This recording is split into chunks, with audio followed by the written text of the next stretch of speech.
Public Library. I am Randy Brown, the local history librarian here. It's my pleasure to welcome you out. Thanks for coming out, spending a beautiful summer night with us. We've got a wonderful program for you tonight. Just a few quick housekeeping notes. I do have my surveys. If you come to my programs before, you know I always push the surveys. These help us plan future programs, let us know what you're looking for, what we can do better. They're sitting up here on the table along with pencils. Please just take a couple minutes if you wouldn't mind. We also have a sign-in sheet tonight. If you haven't had a chance, maybe before you leave, just do a quick sign-in there.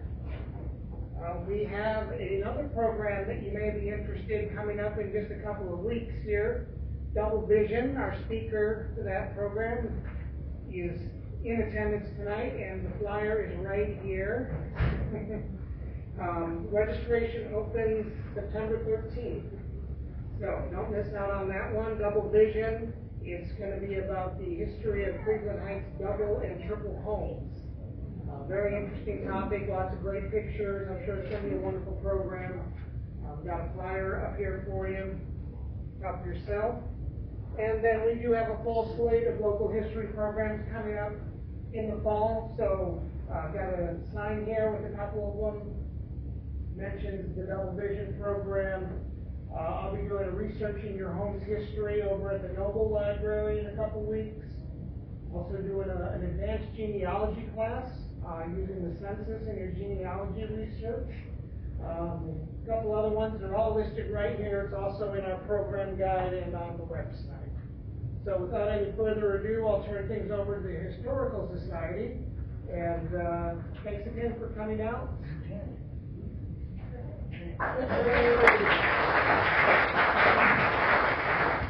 So I'm Michael Medorsky. I'm a board member of the Historical Society. And before we start the program, I just thought I'd tell you a few little memories of me with Otto Mosers. Were any of you alive in 1980? Okay, I think that's a good crowd. So in 1980, I was an intern in the old arcade for NOACA as a summer intern. And you know what I got paid?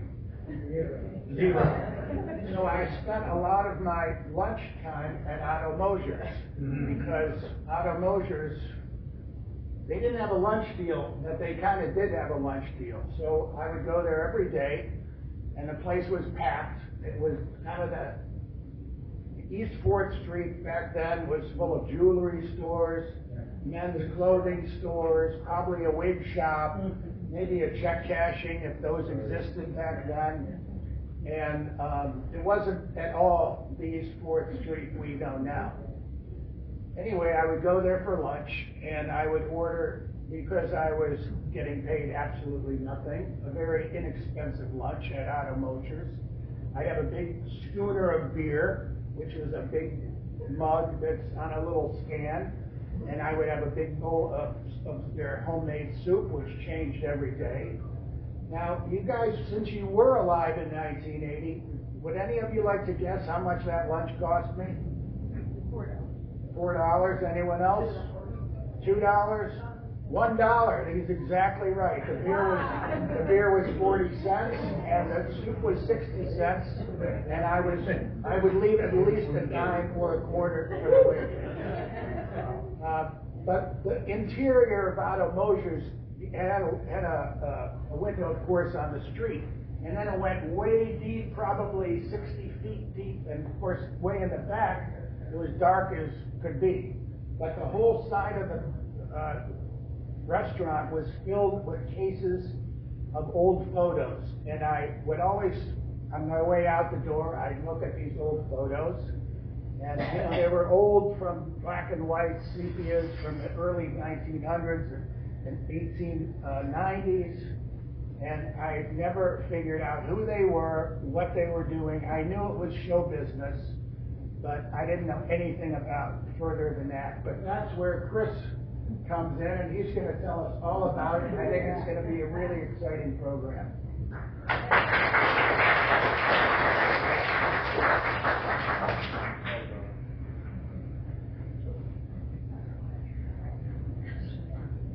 My name is Ken Cole. over. Can you hear me?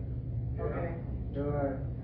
Chris Roy is a freelance writer focused primarily on local history. I recall he once gave a detailed talk on Coventry village history in this room.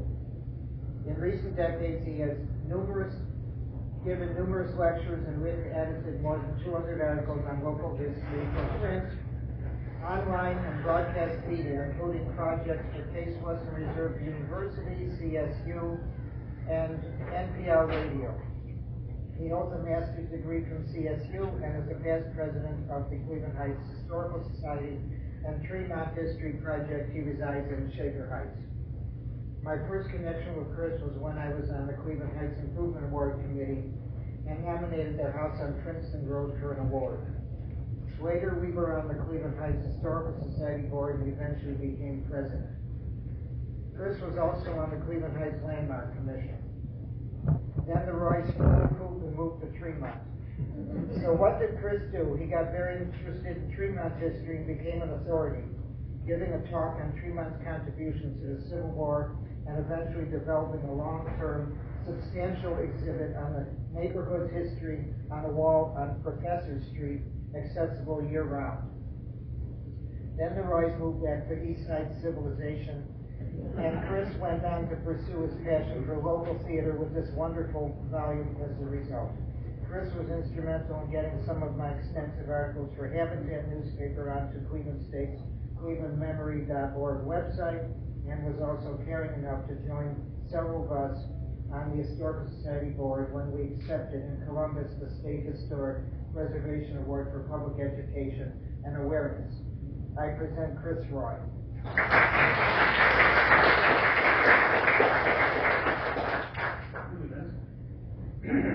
Hi everybody, thank you so much for coming. I can kind of see a nice variety of familiar and unfamiliar faces. I say kind of because a perfect example of poor planning, I had an eye exam about 3 hours before. So you guys all just look like little sunballs. But I can see a variety of people, and I'm very grateful that everybody showed up. Also wanted to mention that largely because of the eye thing, I'm going to hide behind this desk and stick my nose directly into my notes so that I don't screw up.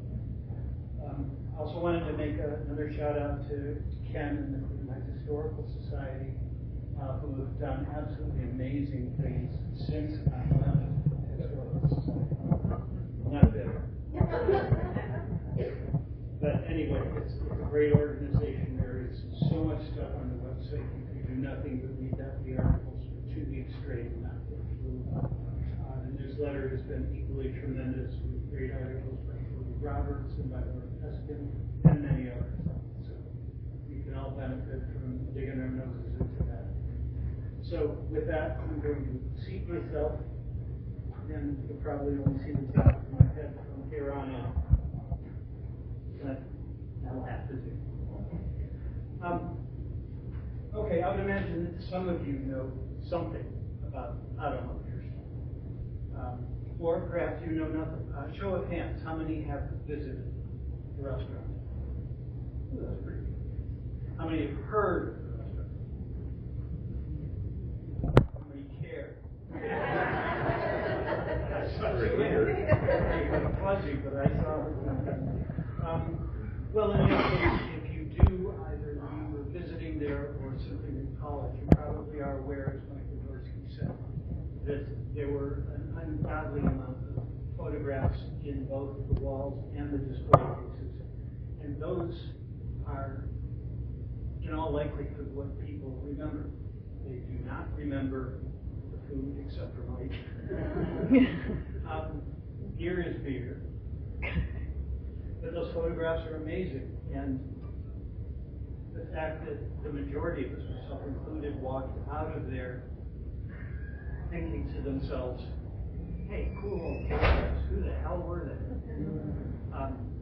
And I'm pretty sure that that was the impression that most of the people got. It wasn't easy to identify them there. There were no placards or anything like that. It was usually a scrawled autograph of someone who you may have heard of if you could read their signature. But most likely you went away just as, what's a better word, unaware of who these people actually were and what their significance to Cleveland history was. And their significance is extensive. So here's the backstory. From 1893 to the end of the 1920s, an incredible amount of vaudeville performers, and we will explain exactly what that means, popped into Otto Mosers' saloon for one or more pops and maybe a meal. About 650 of them ended up leaving a signed and autographed and sometimes dated photo of themselves, which Otto immediately hung on his walls, sometimes in a display case, occasionally in a frame, but most often just thumbtack. So the first amazing thing is that those photographs actually survived 100 years of cigar smoking and greasy fryers without just completely disintegrating. In fact, most of those images are still in very, very good shape. And we managed to get a hold of them when the second Otto Mosers, which was on Playhouse Square, closed in 2018.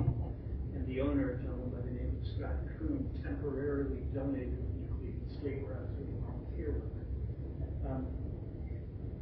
I went through the photos, realized that I knew absolutely nothing about vaudeville, I knew nothing about those photos, but they were intriguing enough that I thought that it might be worth taking a little further.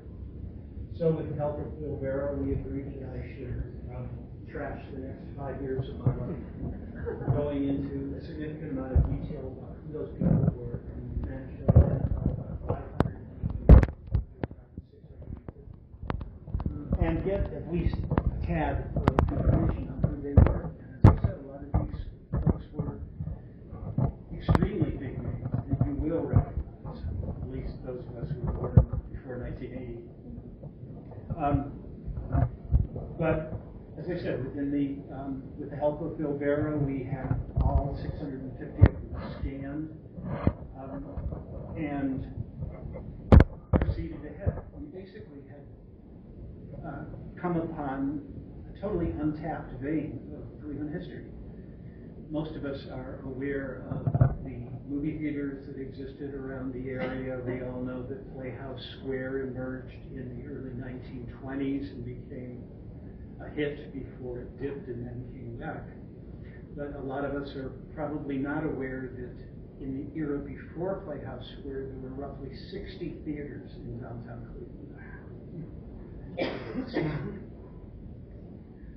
Among the sunballs, I see a couple of surprised faces.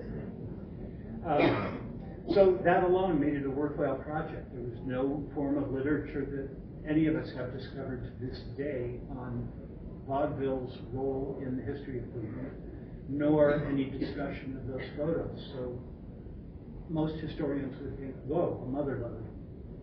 And that's what Bill and I thought, and we proceeded ahead. So with that, welcome to Mr. Mosers' neighborhood.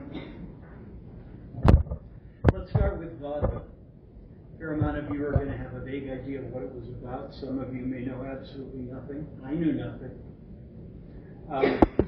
But I guess we could say in summary that it was a mashup of somewhere between 8 and 12 contiguous stage performances, each about 10 to 15 minutes, featuring everybody from animal acts to acrobats, fashion displays, female impersonators, singers, sword swallowers. You get the idea. To paraphrase one historian, vaudeville was an equal opportunity employer. Even performers with no real talent might find success on the stage if they could amuse and please. Of course, there were tons of vaudeville performers who had immense talent, singing, dancing, comedy, etc., and we'll meet some of those in a little bit. Vaudeville is generally considered to have begun around the 1880s, a new mix of its antecedents such as classical theater, saloon shows, burlesque halls, music halls, minstrel shows, freak exhibits, medicine shows, pantomimes, circuses, and dime museums like P.T. Barnum. Cleveland incidentally had a dime museum. It lasted for about 6 or 7 years. It was called Drew's Dime Museum, and it had the normal freaks, strange unidentified embryos in bottles, some of clear liquid, two-headed goats, et cetera, just like you would have expected at P.T. Barnum's had you had the opportunity to be there. Most importantly, though, the everythingness of vaudeville was reflected in the fact that it was for everybody. It wasn't a dark saloon hall where only men came and drank beer until they passed out. Men and women enjoyed vaudeville, young and old. Some immigrants, black, white, and every color in between, also attended the shows. Vaudeville, in effect, was so popular that around 1900 there were 2,000 vaudeville venues in the United States, as well as about 60 of them in Cleveland, which was a major stop on the circuit. The only places people during that time attended more frequently on a weekly basis were school and church. When I say everything, I mean everything. Quoting another historian, no matter that one had little or no legitimate singing, dancing, or comedic skills, the performer could work up an act, especially in vaudeville acts, plate spinning, backward writing, crying, or sneezing. There was a place on the vaudeville bill. In the meantime, I'll also mention what might be Cleveland's best examples of vaudeville's everythingness. In the fall of 1886, the Euclid Avenue Opera House, which is now on the site occupied by Pickwick and Frolic, held a vaudeville show that included comedians, jugglers, a 40-member blackface troupe, and the ballet roots, all mashed together into one performance. I think that qualifies as everythingness. And who was Otto Mosers? He was just a very regular guy, a Canton, Ohio native, born in 1866 to Swiss-German immigrant parents. He came to Cleveland as a boy, lived most of his life on Otis Avenue, which became East 73rd Street in 1905, and launched his famous restaurant before the age of 30. But what made him unique in Cleveland history is that he was, in every sense, the right person in the right place at the right time. Cleveland was totally the right place. Between 1890 and 1900, our city's population grew by 120,000 people in 10 years. Plus, most people lived close to or actually in downtown. Translation, tens of thousands could walk to whatever event the city had to offer. What's more, a staggering percentage of those folks were first or second generation immigrants. At the turn of the century, only 24% of Clevelanders were native-born of native parents. Jews and Italians populated Central, Kinsman, Haymarket, and Public Square. Czechs and Poles along Broadway down to Slavic Village. Asians in blocks north of Public Square. And who knows how many ethnicities in the urban mashup we now call Tremont. These are the people whose nearsighted descendants squawk that immigrants are destroying the country. And why should this ethnic cacophony matter here? The reason is fairly simple. It's because vaudeville knew its audience, generally lower to middle class folks, frequently with little understanding of local culture or language.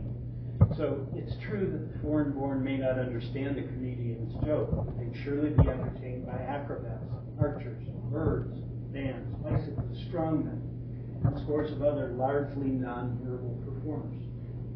More than any other feature, this focus on language-blind entertainment was the lifeblood of vaudeville.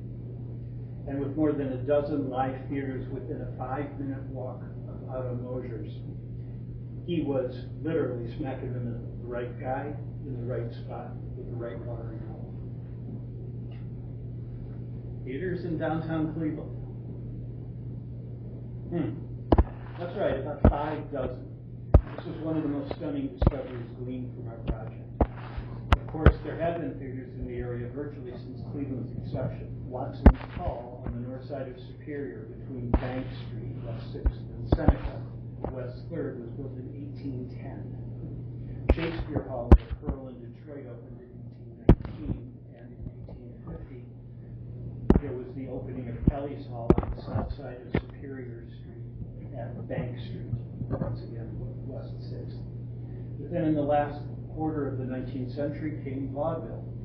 And in short time, downtown Cleveland was teeming with theaters. This was the age of the stage.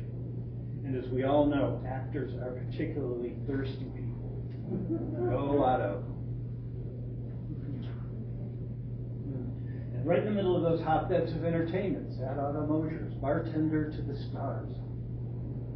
Looking closely and at the very upper left, you can see a number of those publicity stills.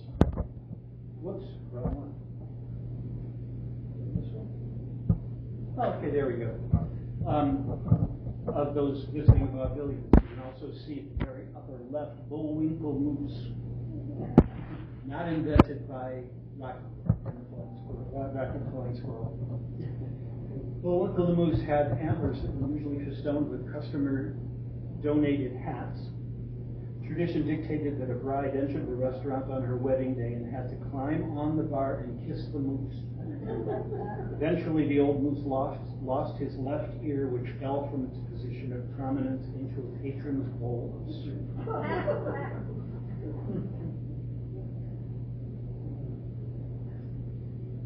Before the Parade of Stars begins, here are some noteworthy previews, posters, and a bit of vaudeville backstory. Some of those images, but not all, are Cleveland focused, but in the aggregate, they communicate a couple of important things about vaudeville. Most clearly evidenced are the color and variety. Vaudeville was a fast-changing riot of chaos and creativity. Think of it as a theatrical embodiment of Cleveland weather. Wait 10 minutes and it will change. Then there's the good. The era's biggest stars, yesterday's De Niro, Street, Pacino, Cruz, Robbie, DiCaprio, were vaudevillians, and a lot of them later became movie, radio, and TV stars. There's also the bad. Vaudeville represented opportunity for a great many minorities, but at its heart, it was vilely racist, exploitive, abusive. More about this in a little while. Vaudeville could also be warm and charming. Ask Dorothy Gale at the lower right. And don't forget sexy and more than a little suggestive. This is one of vaudeville's great paradoxes because its original and most powerful marketing message was that it was clean.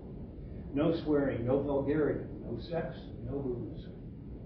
That was the big idea of impresario Tony Pastor, who in 1881 established a theater in New York dedicated to the, quote, straight, clean variety show. Clean is what made it possible to attract huge, previously untapped audiences, like women and children. For this, Tony Pastor is remembered as the father of vaudeville. And speaking of sex, got your attention? It is believed that referring to off-color humor as blue came from vaudeville, and that's because B.F. Keith would regularly discipline and occasionally terminate overly risque performers, informing them of their fate via a short note delivered in a blue envelope.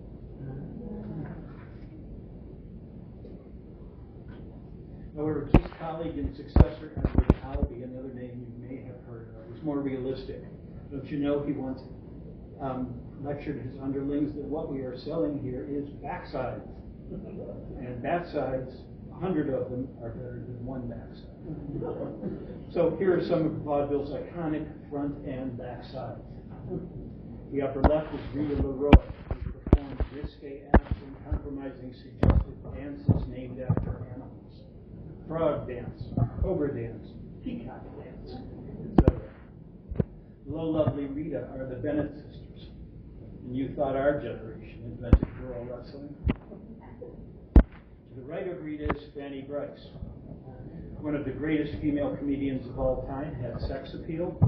Who knew? Incidentally, there is some debate about whether this really is Fanny Brice or a very early example of Photoshopping. To the right of Fanny's Fanny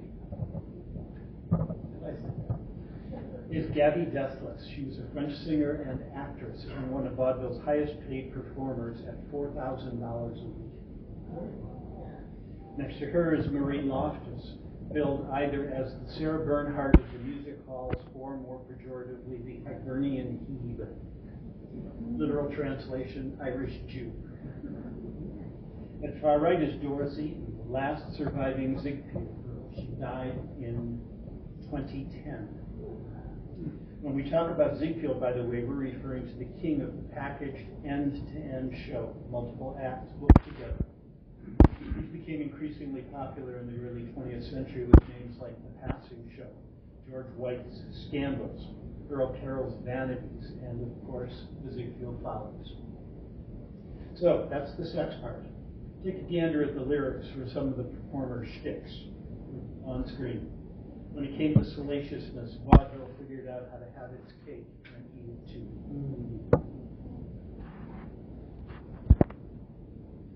So, before we slip into something more Mosier, here are a couple of notable vaudevillians. First is my one true love. Trixie Ferganza has got to be part of any discussion about vaudeville's wildest women. Big in body, Trixie did it all. She appeared in solo bits, comedy acts, and later some 20 talkies. Passionate about baseball, she's believed by some to be the inspiration for Jack Norworth's compositions taking out to the ballgame. Later in life, Golden Brash Tracy left her fortune to a convent, where she proceeded to live out the rest of her life, much to the consternation of the sisters.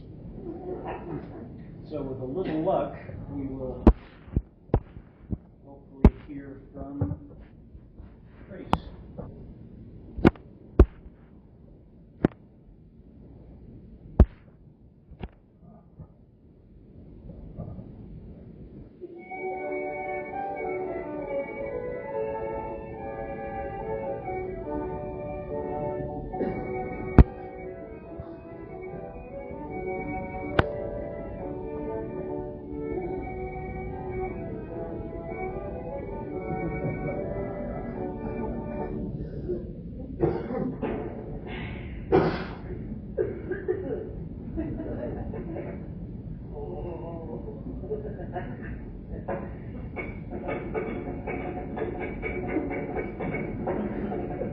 A little girl named Lula went down to Honolulu to learn to do the hula hula.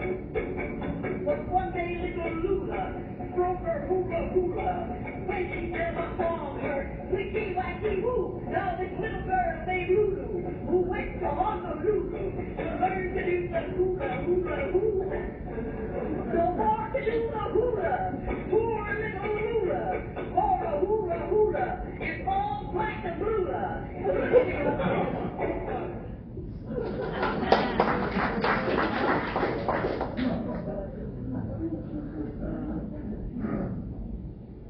Okay, thank you, Trixie.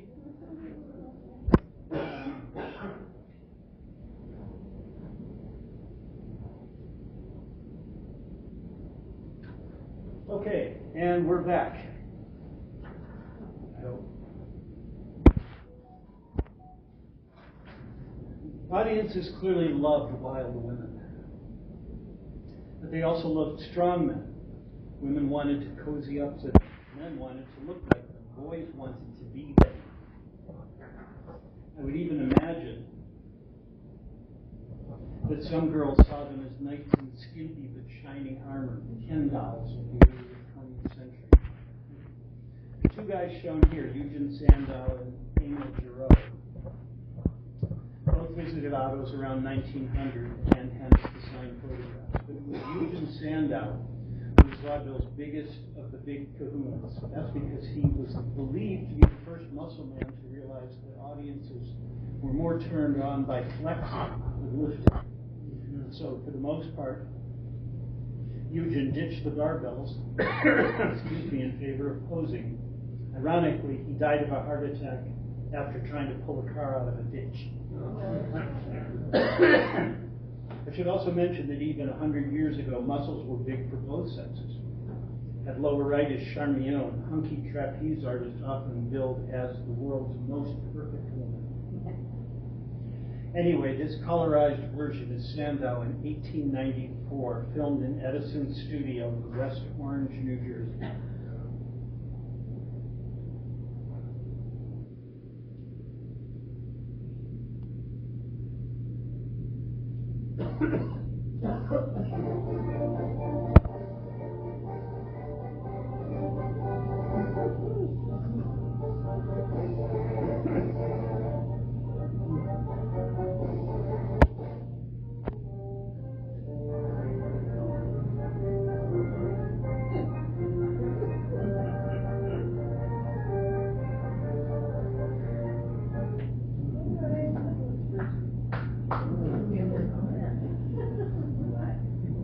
Thanks for the love, audience.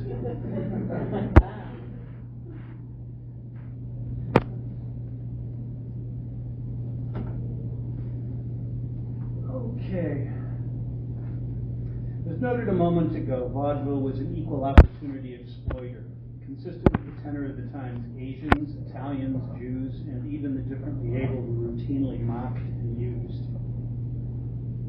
The poster in the center shows conjoined twins Daisy and Violet Hilton, whose sad claim to fame was not their music, but their disability. However, they actually were decent musicians. Of course, no group got the butt end worse than African Americans. Blacks as well as whites often got corked, that is, made up in blackface. Either way, blacks were invariably shown as hucksters or fools. Think Jim Dandy and Jim Crow. And of course, discrimination was furthered at the turnstiles. Well into the 20th century, musical shows like Haverly's Mastodon Minstrels seen at the left.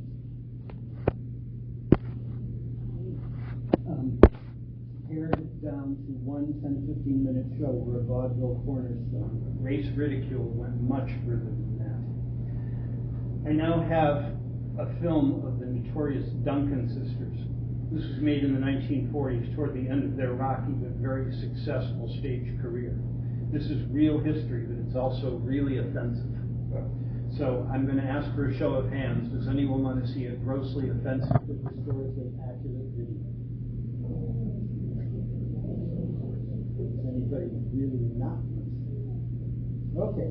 Thank you.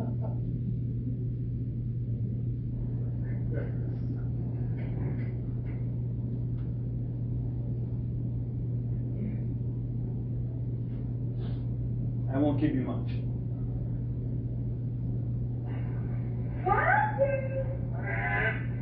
What are you doing? Yeshiva, I'm making this place safe for democracy. You what? I'm being patriotic. Being patriotic? Yes, yes. There's an internal revolution going on in here. There is? Yes, yes. This place is slippery and alive with saboteurs. You mean saboteurs? Saboteurs. Did you ever hear of termites? You mean, yes. That's the termite. They say, I brought the venom which is extinct. Being exterminated, not to. From now on, they want to be extinct. But how do you know they're true? Well, if you go to the Okay, that's all you get. But you do get the idea. This form of entertainment was stunningly popular. And more importantly, at least from a historical perspective, it was the reality. Sad to say.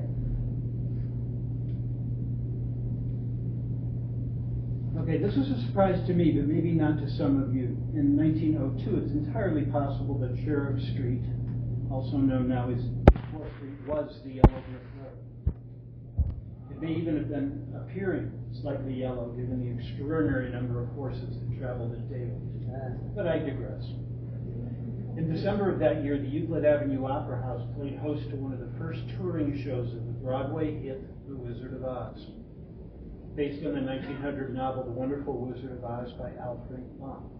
It may not be visible from this 1910 clip, but the play's characters were often quite different, extremely different actually, from the 1939 movie. Even Toto, too. By the way, the real name of Toto in the 1939 film was Terry.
Cleveland and Otto Mosers are interconnected. Let's start with 4 visitors to Otto Mosers during the Wizard's 1902. It actually was 1903. That was filmed in 1903. And it was at the Euclid Avenue Opera House, as I mentioned. First up on the left is vaudeville actress Helen Byron, who played a part not featured in the 1939 movie, The Poet Laureate. Try to figure out how that works. At the far right is Bessie Wynn, the lady lunatic. Also failed to make the movie. Wynn was one of the era's biggest stars, appearing in other major Broadway hits such as Babes in Toyland and Wonderland. Left of center, we see the song and dance team of Dave Montgomery and Fred Stone, the 1902 productions Tin Man and Scarecrow. Stone's connections are particularly interesting. His early years were spent in a sod farmhouse in Kansas, the ultimate Wizard of Oz street cred. Plus, it was Stone's talents that convinced the great Ray Bolger to become a dancer in vaudeville and that he too should someday play the Scarecrow part, as he did in 1939. And finally, the name of Stone's daughter, Dorothy. And, by the way, Montgomery's Tin Man had a proper name. In the original, he was known as Nick Chopper. But that's not all. Other Oz-related patrons at Otto's included Charlie Grapewin, who visited in 1910 while appearing at the Hippodrome in The Awakening of Mr. Pibb. In addition to playing Uncle Henry in the 1939 film, Grapewin was Grandpa Grapes of Wrath and Jeter Lester in Tobacco Road. In the middle, we have Billy Burke, who visited Otto's in 1908 or 1909. Burke was one of vaudeville's and silent film's biggest stars, earning thousands of dollars per week. She transitioned smoothly to talkies and was nominated for an Oscar in 1938. When she appeared as Glinda in the 1939 Oz film, she was 54, 15 years older than her sister witch, Margaret Hamilton. Ms. Burke was married to vaudeville impresario Flo Ziegfeld. Appearing at Keith's Prospect and Otto Mosers in 1911 was Gus Edwards, band-leader, talent scout, and composer-singer of songs that many of us remember to this day, such as School Days and In My Merry Oldsmobile. He also wrote musical numbers. And then, of course, there's happy-faced Margaret Hamilton, who was born in Cleveland, graduated from Hathaway Brown in 1921, and acted at the Cleveland Playhouse. She also taught at Huff Elementary School and operated her own nursery at the Cleveland Heights Fairmount Presbyterian Church, less than a mile from here. We're not aware of any Hamilton appearances at Otto's, however, but the pub did have plenty of brooms. Lastly, I should mention that Jack Haley, Burt Lahr, Ray Bolger all made theatrical appearances in Cleveland during the 1920s, although they were not known to visit Otto Mosers. Clara Blandick, who played Auntie Em in the movie, appeared in Cleveland theaters as early as 1908. Almost all Otto alumni. Should you chance to look at an old vaudeville advertisement of Playboy, you'd see about 8 acts. The first one would be a silent act, which is also known as a dumb act. And it would be primarily low end because of the bustle and distractions that would be created by the audiences settling in. Animals or acrobats were often ideal. Act 2 is usually a singing sister or dancing act, although the performers were not necessarily relatives. Everybody was a sister or a brother. Act 3 might be a comedy sketch or one-act play, or perhaps a snippet from a Shakespeare play. Number 4 would be oftentimes a novelty act or an eccentric dance act to liven things up. Number 5, coveted position. A rising or seasoned star would close out the first half of the program with a solid crowd. After intermission, theaters generally slotted in a big act involving a large set, choirs, novelty acts, and occasionally a big animal act. The twofold logic here was to get the second half off with a bang and to use intermission time to prepare the set. Act 7 was a star spot reserved for the headliner, usually a major vocalist or comedian, the moment you've all been waiting for. Number 8, the closing spot, was reserved for acts that might encourage patrons to leave before the next show. Novice acts, clunky one-man bands or grating singers, all of which were pejoratively called chasers, were typical closers. Incidentally, the dwarfy little guy in the photo at the upper right is Buster Keaton, who began performing with his parents shortly after he was out of diapers. I don't know if I mentioned this later on, but the way they got around the authorities tried to clamp down on child actors was that his parents claimed that Buster was a dwarf who was married to his mother. Okay, for our opening acts, here are 4 possibilities. Might be acrobats, such as the Hamlin brothers, the Faust family, or the 4 Lucas, Who are shown at the upper right. They performed at the Empire Theater on Huron, I believe, and Keith Prospect in the 1900s. They did trapeze work, gymnastics, and they casted one another across the stage, often without a net. This is a big thing in acrobatic vaudeville, throwing people. Like acrobats, animal acts often held the opening spot. They were infrequent visitors to Otto's for several reasons.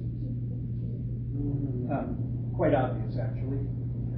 One exception, Sans her menagerie of pigeons, cockatoos, macaws, giant ravens, and parrots, was bird lady Madame Marie Marzella, shown at the lower left, who flew into Otto's in 1914, before or after gigs at Vaudeville. You can guess which picture. Highlights of Ms. Marzella's acts included Dr. Nichols, tumbling a pigeon, several ravens who jumped through hoops of fire, and 2 cockatoo soldiers who would light a toy cannon and shoot at each other. The victim would then fall down and die, while the survivor would put the body on a stretcher, place it in a hearse, and drive away. Eat your heart out, in Sullivan. Bicyclists were almost as common as acrobats in the opening spot. Julian St. George did handstands on unicycles while traversing a high wire. 3 Marcells deployed unicycles to do a waltz. Dylan Sanders featured Mr. Hill holding Miss Sanders in the palm of his hand while riding a high-wheel bike, sometimes called a penny farthing. The 3 cycling Newmans staged a boxing match on unicycles. In the bottom center, we have the marvelous Merrills, who, when they weren't partying at Otto's, were busy turning complete somersaults on tandem bicycles. By the way, Archibald Leach was a vaudeville unicyclist before becoming the Hollywood stud we remember as Cary Grant. We talked before about strongmen, beefy celebrities like Eugen Sandow. They might not be an opening act because he was pretty darn big, but others such as the King brothers, shown at the lower right, might be stuck in this position. These guys billed as Herculean comedy athletes, weren't actually brothers. This is its element. Act 2 went for a little bit of warmth and charm, perfect spot for a family dance. From the list above, luminaries in this category might include Seven Little Boys, a nationally celebrated song and dance act, or Cones, featuring theater legend George M. Cohan, and the 3 Keatons, starring bite-sized, dour-faced legend Buster. None of these family acts were known to patronize Otto, but here's 3 that did. First, at the left is Carrie DeMar Hart, who romanced the audience at Cleveland Theater and Euclid Avenue Opera House around the turn of the century. The Dolce sisters at the upper right were yesteryear's classic girl band, performing schmaltzy swoon songs like "I'd love to live in Love Land with a girl like you," "You can't expect kisses from me," and "Bring me back my lovin' honey boy." Canadian-American entertainers Charles Ross and Mabel Fenton performed in burlesque and silent films. They were often known for their parodies of classic plays. Act 3. Pardon me. The vaudeville is common for main performers to present either a distillation of a full-length play or do a single act from a feature-length production. At number 3, then, you might see a 10 to 20 minute spot for, as a segment of, say, Shakespeare's As You Like It, or perhaps a short play like The 12-Pound Look by Peter Pan author James Barrie. Both starred Ethel Barrymore, incidentally, who's shown at the upper left. Next to Ethel is James O'Neill, who periodically condensed his famous performances of Count of Monte Cristo. He was the father of literary icon Eugene O'Neill. Underneath is classical actor Robert Mantell, who appeared in Cleveland more than 6 dozen times, often before vaudeville credits. At the right is classical actor Arnold Daly, who brought several George Bernard productions to vaudeville. That's him, situated at the right. Cecilia Loftus, who received his first legitimate theater in vaudeville throughout her entire career. All these stars brought excitement and a touch of class to vaudeville, while inspiring several playwrights to compose more sketches and plays.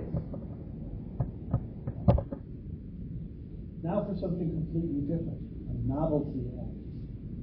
One genre might be ventriloquism. Well-done ventriloquism is innately funny.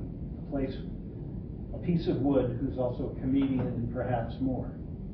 Marshall Montgomery, the whistling ventriloquist shown at the upper left, was a frequent visitor to Cleveland. He would eat, drink, and whistle while his dummy George filibustered. Marshall and maybe George, not sure about that part, visited Otto Mosers in 1910. Then there's quick change artists. This is exemplified by Sam Collins, shown here.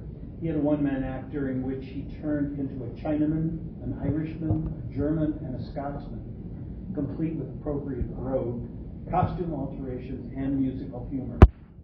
On October 30th, 1901, commensurate with the performance at the Euclid Avenue Opera House, Sam Collins turned into Otto Mosers. When you're a contortionist, what you do for a living is kind of self-explanatory. You twist yourself into ludicrous positions. This category's Otto entry is the Platz-Lorella sisters, contortionists who also danced on their hands. Jugglers also seem to epitomize everything that's vaudeville. In fact, the term juggler is believed to come from the Middle Eastern word jogli, meaning to perform or entertain. Entertain they did. Michael Steiner juggled coins, umbrellas, crockery, cutlery, napkins, chairs, tables, newspapers, monocles, hats, eggs, candles, and cigars. Selma Grouts, who played the Miles Theater on East 9th Street in 1921, juggled lamps, but claimed that her most difficult trick was to balance a billiard cue on her forehead. Listen closely here. Toss a billiard ball into the air and catch it on top of the cue.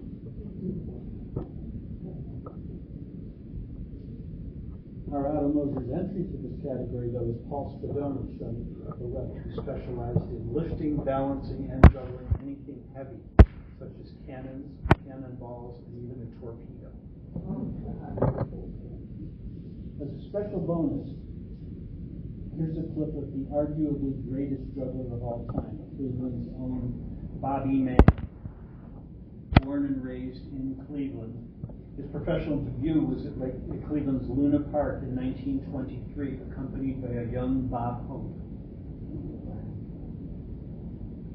All right, where's my cursor?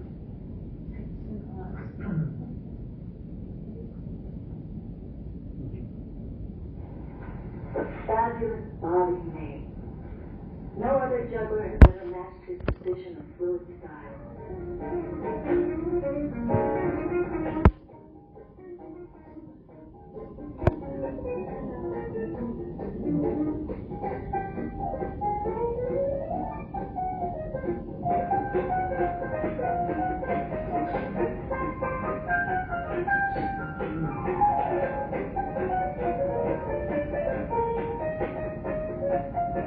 During his 40-year career, Bobby May performed in over 35 countries and became known as the International Juggler.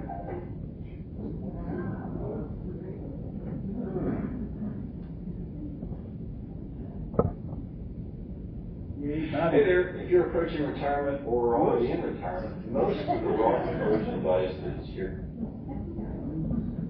Sorry.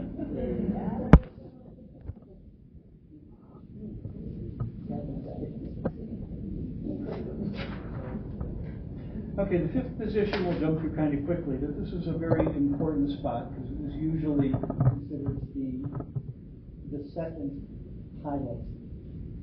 place highlight in typical vaudeville show. It might be a international star like Japanese singer and actress and dancer Sumiko Kurishima. There she is. Or it might feature the greatest man in the world. Exactly what the New York theater critic called Otto attendee Joe Cook. Well, it might be magic. Queen of Magic, Adelaide Herman, was famous for acts like the levitating sleeper, the human cannonball, and a bicycle riding illusionist who carried another performer on her shoulders. Ruth St. Denis was an American pioneer of modern dance, very famous, who introduced Far Eastern themes into the arts.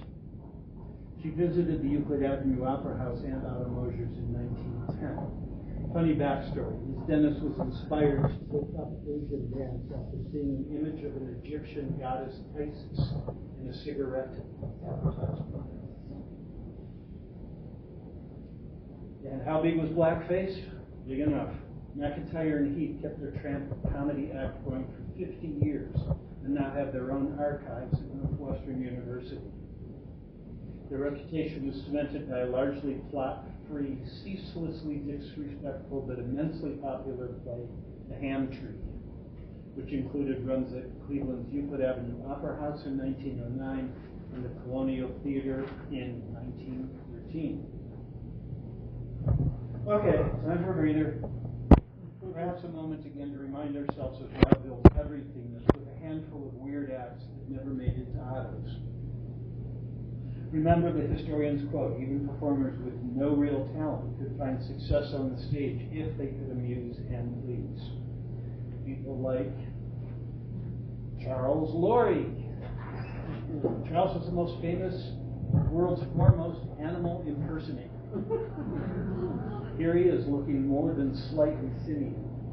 But Charles also did cats, poodles, donkeys, and several other critters.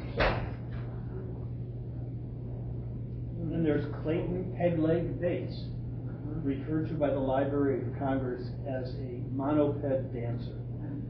What's that for woke dialect? This guy had real talent, perhaps more than, wait for it, Gus Visser, who amazingly was not the only performer to sing on the stage with a duck.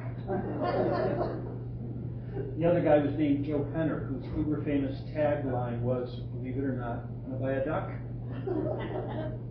Anyway, part of Gus's act was to sing "Ma, He's Making Eyes at Me." His quackerjack companion would join in. I can't help but wonder, though, if prior to every quack, Gus isn't giving his buddy a little boost. Sorry. To close out our halftime show, here's Haji Ali. He would swallow kerosene followed by water. He would then regurgitate the kerosene and set it ablaze. Next, he would regurgitate the water to put out the fire. Big time. So, welcome back. Act 6 had to be really big. And I'm going to go with military bands were extremely popular around the turn of the century. Everybody had to showcase their patriotism, real or imagined. Between 1900 and 1910 alone, at least 4 military bands played Cleveland, and each of their leaders visited Otto Mosers, including Mabel Keith, you see here, a renowned band leader. By the way, she learned conducting from none other than John Philip Sousa, who quite condescendingly called her the Sousa Girl. That's John Philip in the center, most likely around the time his band played in the Hippodrome in 1911. At the upper right is Edward Cooper, who brought his band to a show at the Euclid Avenue Opera House in 1903 and presumably conducted himself well at Otto Mosers.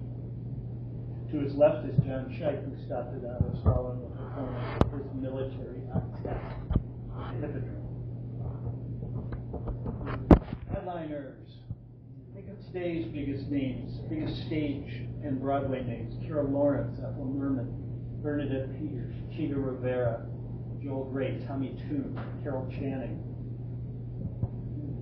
A century ago, a large handful of stars shined just as bright. Big breath here. Al Jolson, Eddie Cantor, John and Ethel Barrymore, Bill Bojangles Robinson, Burt Williams and George Burns, Gracie Allen. They and their elite brethren would typically be seen in the number 7 spot, handed over Otto Mosers for each of the people on the slide visited at least once. First, we introduce the man who needs no introduction, Will Rogers, who was an uncanny observer of human nature. He usually started his act by claiming he had nothing to talk about. He often came to Cleveland as part of the Ziegfeld Follies. However, in the interest of full disclosure, I am not 100% sure that image is Will Rogers. Photoshop. Immediately below Rogers is Lou Fields, one half of the legendary comedy duo Weber and Fields. These ethnicity-focused sketchmasters were American Jews, born on New York's Lower East Side. They played Cleveland at least 10 times, but we don't know which visit it included Otto's. Even wilder than my favorite nutcase Trixie Forganza was Eva Tanjay, who visited Cleveland at least 10 times. Often referred to as the Queen of Perpetual Motion, Eva commanded one of vaudeville's highest salaries, the equivalent today of about $90,000 a week. Despite being blessed neither with beauty nor singing chops. She was, however, loud, wildly imaginative, brash, saucy, temperamental, combative, and outrageous. A great comedian, audacious dresser, and shameless self-promoter. Fanny Bryce we talked about a little earlier, a household name who parodied the kind of women that she was not. Cinematic bands, high-class society dames with English accents, and even children. Some of you might remember Little Snooks, Baby Snooks. She didn't usually spoke with a Yiddish accent for laughs, but she did not speak that way normally. When her performance career began, she didn't even speak Yiddish, but she appeared in Cleveland at least 10 times. Lastly, you might be tempted to think that male and female impersonators are a relatively new thing. Wrong. Gender benders, male and female, were so common in the vaudeville era that audiences grew tired of all but the very best. Carol Norman, the Creole fashion plate, Vesta Tilley, who made her drag debut in London, wearing white tie and tails at the age of 6. Ella Shields, upon whom Julie Andrews' Victor Victoria is supposedly modeled.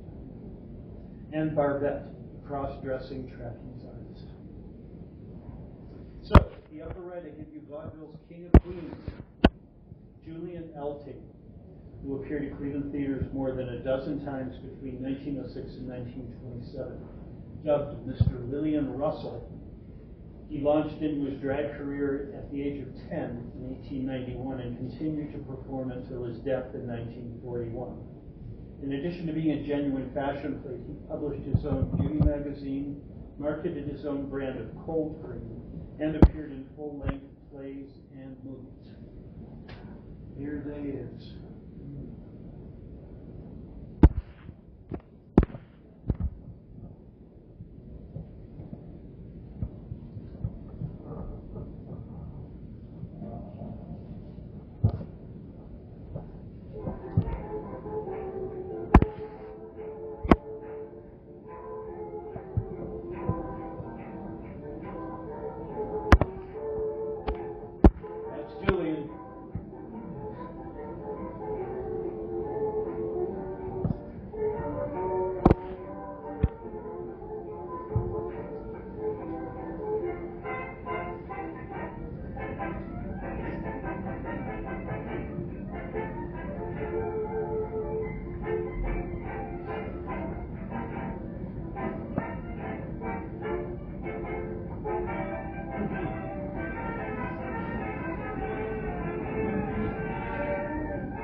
over this state. Gladly, thank you.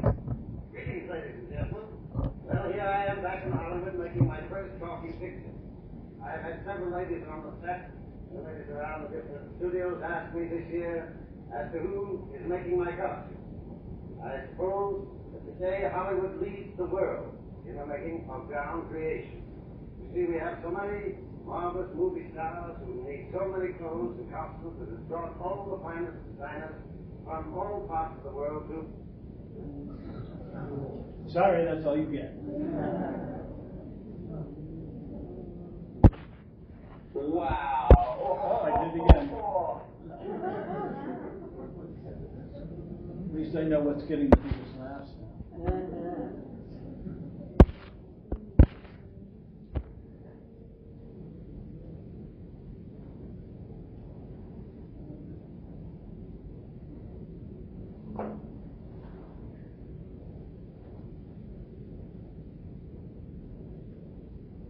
Okay, Act 8, the closing spot was reserved for struggling or just plain lousy performers. Not surprisingly, vaudeville had plenty of truly awful acts, as well as those that were so ridiculous as to be completely off-putting.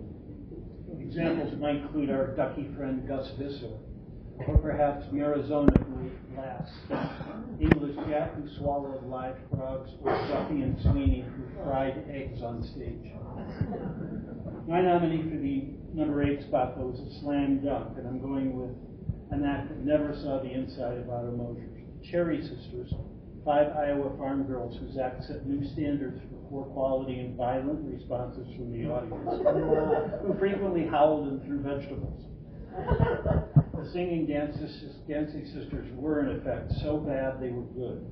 And it was this dichotomy that, without their ever catching on, brought them significant fame around the 20th century. Take a quick look at some of these reviews.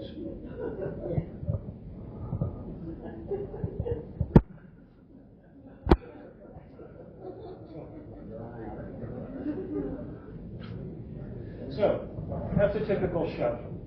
Just another day in Cleveland with hundreds of towns across the country. However, I would be remiss if I didn't acknowledge the unique position, occasionally good but mostly terrible, that African Americans occupied in vaudeville. By the turn of the century, minstrelsy was fading and single-theme minstrel shows would soon be gone, but blackface remained extremely popular in vaudeville. And as in minstrelsy, most acts represented blacks as befuddled Jim Crow fools, while others got their demeaning point across singing songs like "All Coons Look Alike to Me" and "If the Man in the Moon Were a Coon." Corked up whites like George Sidney, William West, and Eddie Ross, all of whom hung out at Otto Mosers, formed long careers debasing others. In fact, some of the best known and highest paid vaudevillians performed in blackface at one time or another, including Ethel Barrymore, the ones you see here. Oh, some of them you see here. Ethel Barrymore, George Burns, Eddie Cantor, Jimmy Durante, Buster Keaton, as well as the characters you see above, Judy Garland, Fred Astaire, an early minstrel team called the Comebacks, Mickey Mouse, and Yuck Yuck, the Three Stooges.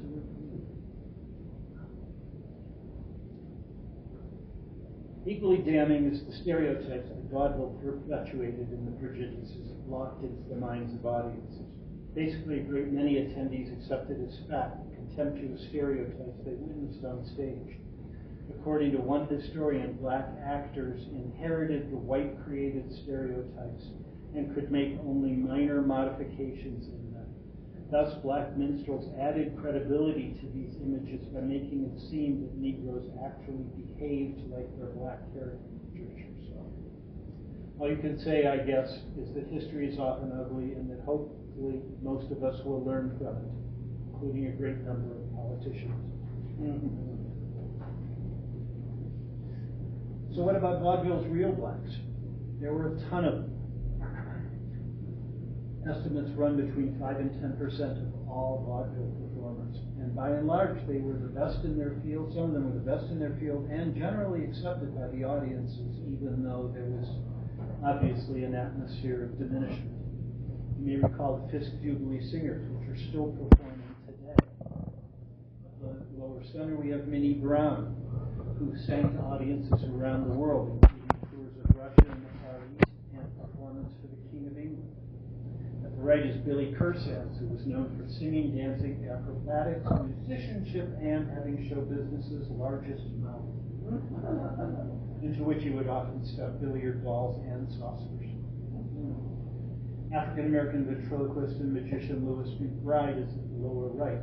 His alter ego, Cyrus Green, found success at the dusk of vaudeville, working in various New York clubs like the Apollo and Coco Cabana.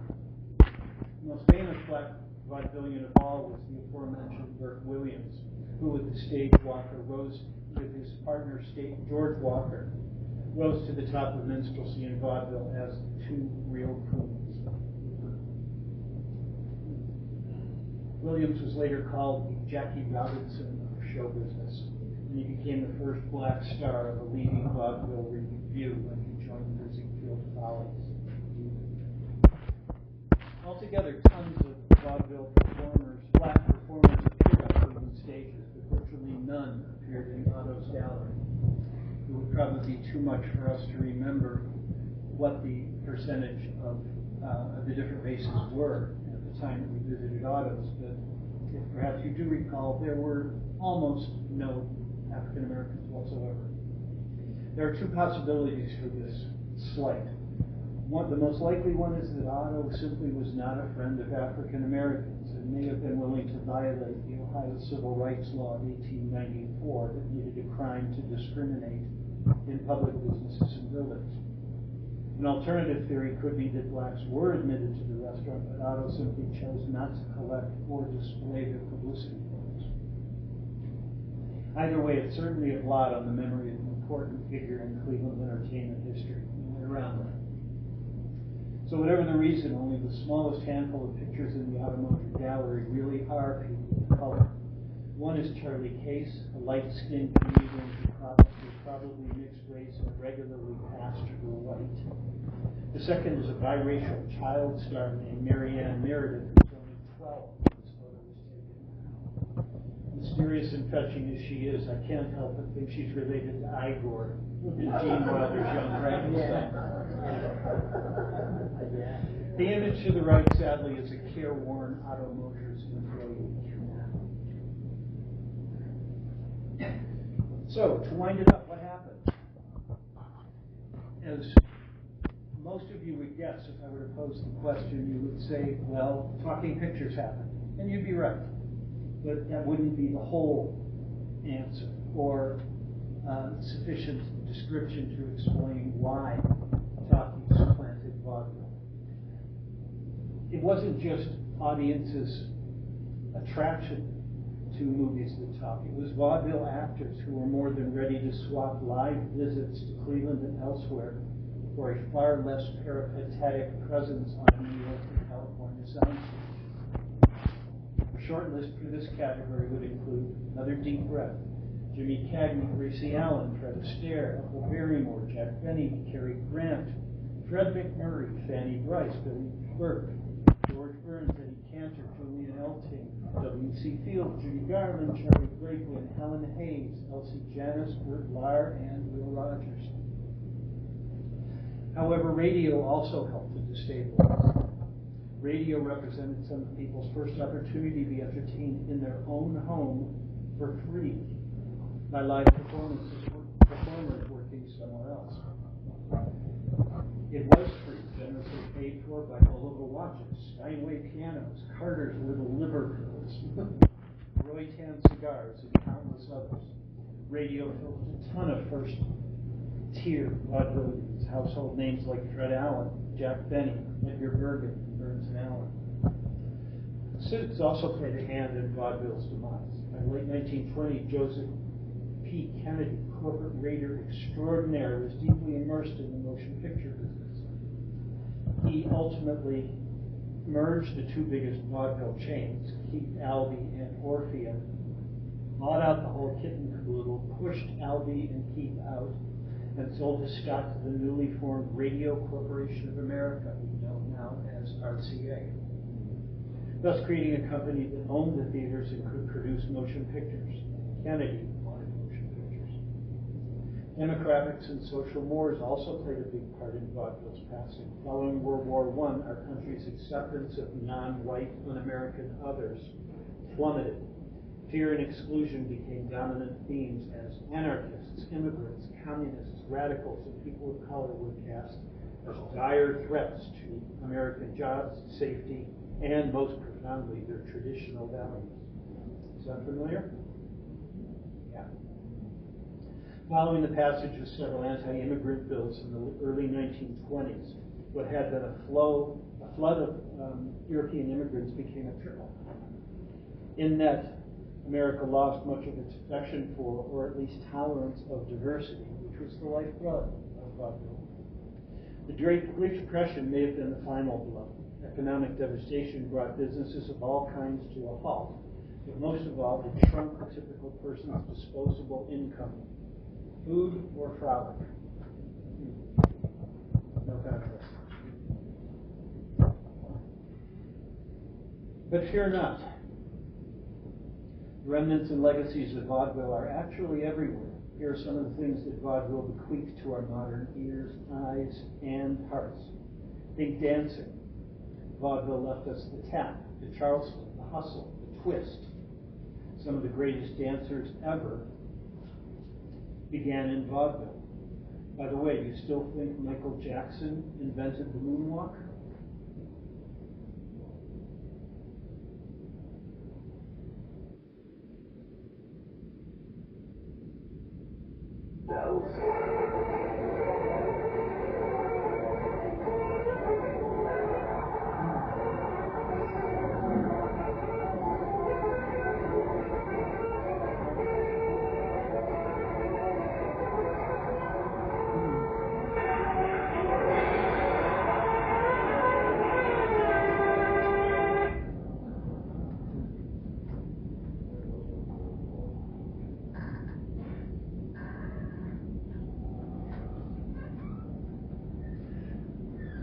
Songs that began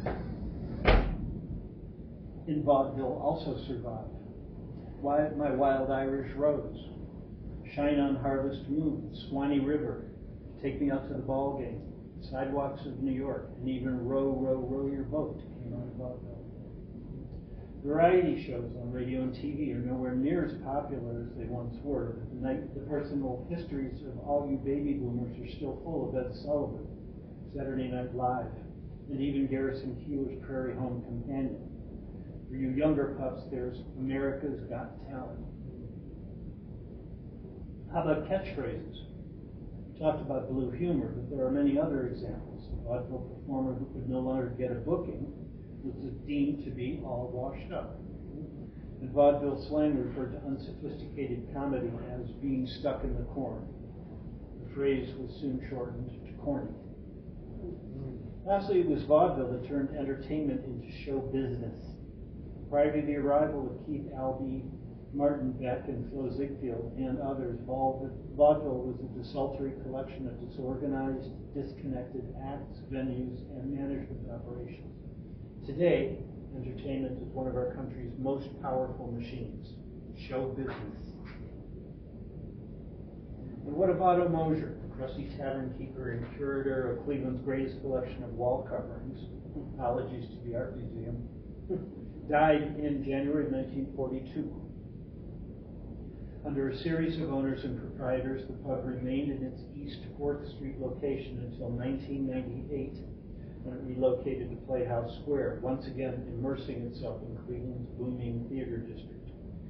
The Otto Mosers name lasted until 2018, when the place was reborn as Republic, part of the Driftwood restaurant chain.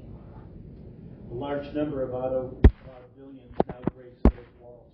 Check it out sometime. It's a nice place. So that's a really big shoe, the Otto Mosers followers. Thank you so much for coming. And don't forget to tip your servers. Questions and comments are welcome. Answers, however, are limited to my meager insight and knowledge. Thank you once again.